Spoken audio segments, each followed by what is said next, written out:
In this video, I want to explain how to use the book Tinctures of the 48 Beneficial Herbs. I'm going to use the lavender as an example.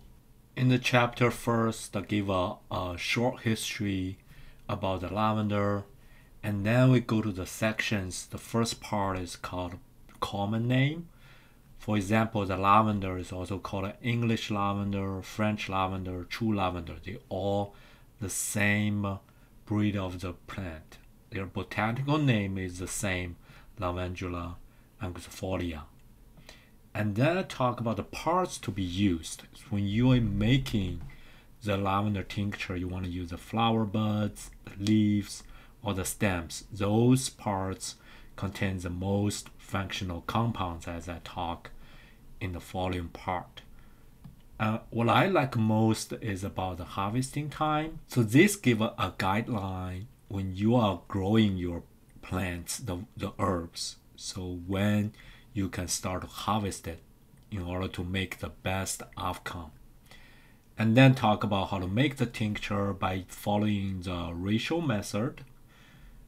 Also talk about the other methods of extraction. For here, talk about the glyceride.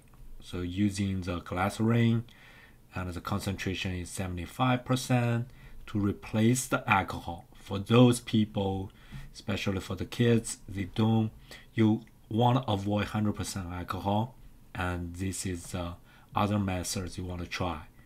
And then we talk about the benefits of the lavender tincture from the research. There are 4-5 benefits.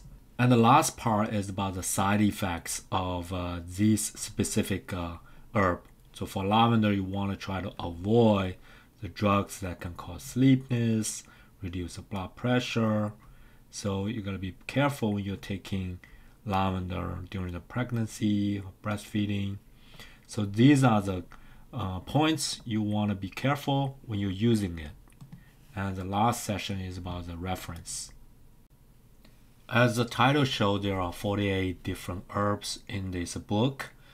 If you are interested, please go to the website to look at the more details. And it's on sale. It's 50% off today.